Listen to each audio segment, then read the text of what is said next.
California is a strong brand, the place of dreams, movie stars and new beginnings, with a heavenly climate. But the Golden State is running out of money, and so is the city of Los Angeles. Public services are being cut, unemployment is rising, and many people have lost their homes in the economic crisis. But optimism and the belief in the power of America seem unaffected. Who are the pioneers of the new America in the making? And how do they see the future? Any donations? Like to donate? Any donations?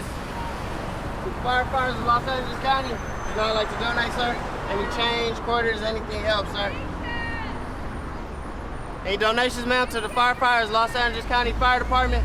Any loose change, quarters, anything else, ma'am? The fire department needs money? Yes, ma'am. We're suffering through the massive budget cuts. LA County, LA City, basically anywhere in California. All money's welcome!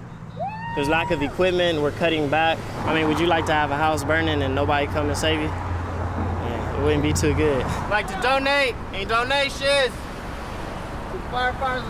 We faced a huge deficit this year in the city. At one point, close to $500 million deficit in the upcoming year. What we've had to do is reduce many of the services potentially that we'd have. Look at how we get back to the core services what a municipality is supposed to provide. We were almost potentially going to get down to zero on our reserve fund. What that means is if we had any kind of emergency, we had some natural disaster, which unfortunately Los Angeles often has had, an earthquake, fires, we wouldn't have the cash to be able to respond. And this is a crisis that we're facing in this country and the state and the city, and that we don't want to become a third world country. We can be eternally optimistic, but if your optimism is blinding you to necessarily some of the problems that you face, it's going to be a revolving door and a cycle that we can't get out of. LA was a huge hotbed in regards to the whole subprime borrowers. It's been a very large amount of people that have been millions of people, I would say, that have been affected by this. So as you can see, there are a lot of people here asking for assistance. And these fairs are something that are going on a monthly basis within the alley area, so there is still a tremendous need out there. Where do people go after they are thrown out of their house? Where many people go, either they move in with family or they just try to look for somewhere to go rent. So a lot of things what we've seen is that people have been moving in. You have maybe 2 or 3 families living in one unit because a lot of people have either, maybe some of these people haven't lost their homes, but they've lost their jobs. So we're seeing a lot of kids coming back home to their parents' home, or we're seeing families combine because the situation is very difficult right now.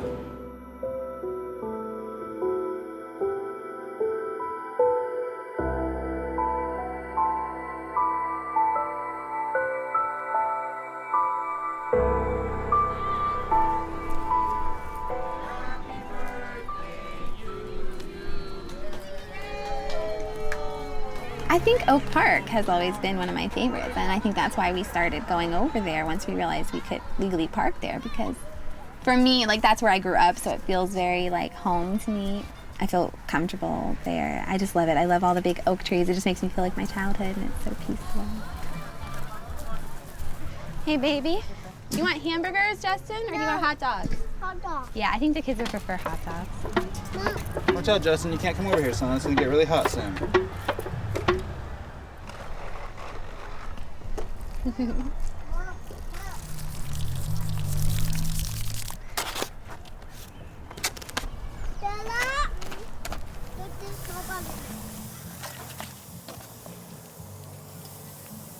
What did you do, JJ? Hi. Hi. Where'd your truck go? Where'd you buy it? I was working at a hotel as a reservations agent. It was a really good job, and I loved it.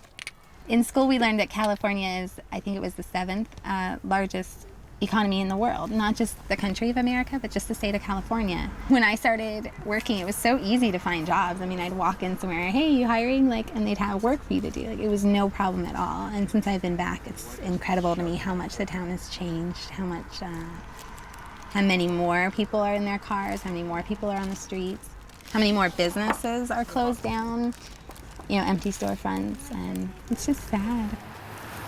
You guys ready to eat? Yeah. Taylor! Before, we actually, we were living here in Santa Barbara in a 2-bedroom apartment. for a year and a half. And then how long did it take? I mean, you both lost your job? It was so fast. I lost my job, and 2 weeks later she lost her job. And then It was probably 2 weeks after that we were in a motel. I mean, it was fast. I'm an electrician, and when all the housing market crashed, work got really, really hard to find, and it just hasn't really gotten any better since.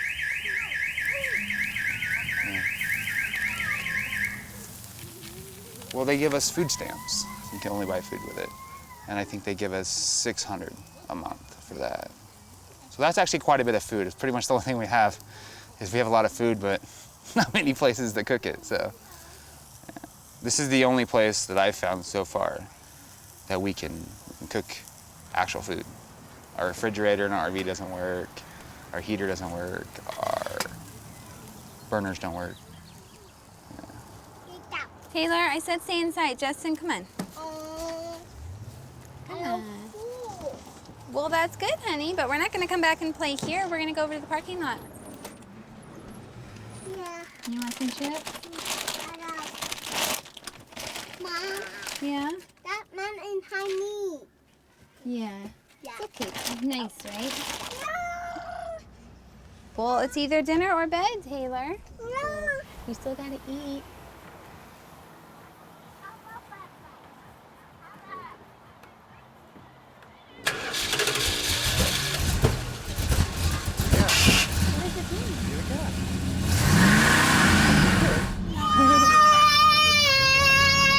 Your bed, you're just tired. You're gonna feel real good after you sleep. Honey, go outside. As soon as we started thinking about the idea of buying an RV with the last of our money and everything, we started looking for where we could park, and we started noticing there's just a ton of RVs in this town. And they're on the streets, and when you go by at 2 in the morning, they all have their generators running. Clearly, people are living in them. They're not like there for when people are on vacation, like you might think. People are living in them, and I didn't realize how many people until we started doing this.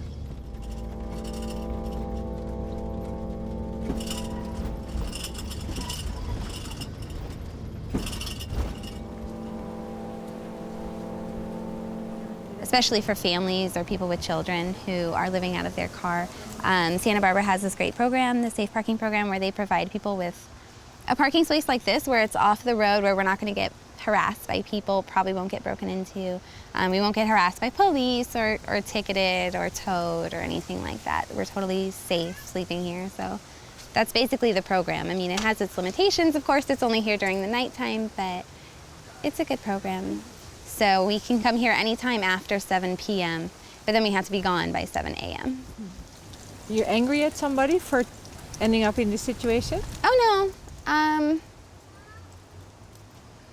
What can you do? I mean, he lost his job and then I lost my job. Like, I'm a little mad at us for not having more of a savings, but we tried, and that was kind of all we could scrounge together by the time this happened to us. But, everybody's hurting for jobs. My employers were so kind to me when they let me go. They were so nice. They felt so bad, but they just had to do it. And his had to too, so I can't be mad at anybody. We just are trying to find work. If either one of us can get a job, then we should be a lot better off.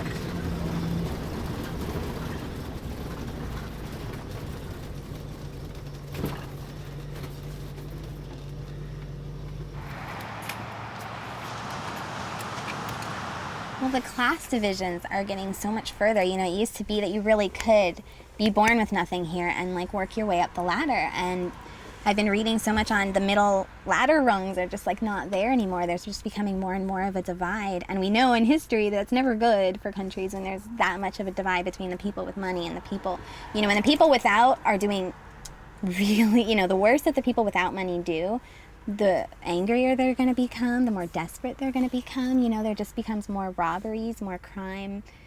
You know, eventually, I mean, in history, eventually they would just rise up or something. I mean, it would, you know, it could be very problematic if that continues, in my opinion. Justin, Christine? It's Roz from New Beginnings Safe Parking Program.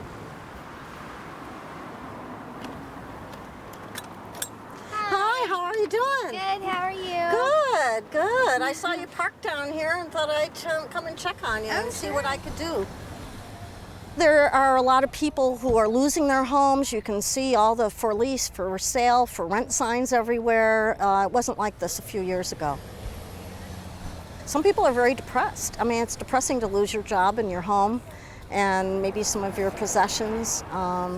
You know, it's a very degrading thing for people to go through when they start losing all the things that they knew and had worked hard for. Candace, hi! How are you, darling? Are you still over at Casa Esperanza? No? This is Jess, and he and his two sons, who are 14 and 15, live on the bus, and they've been in our program about 4 years. How are you doing? Oh, doing good. Good. Yeah, you need anything?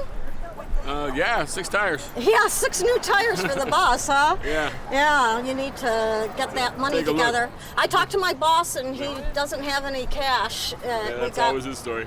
Well, no, it's true. I mean, we didn't get very much this year from the city or from any of the people who usually donate.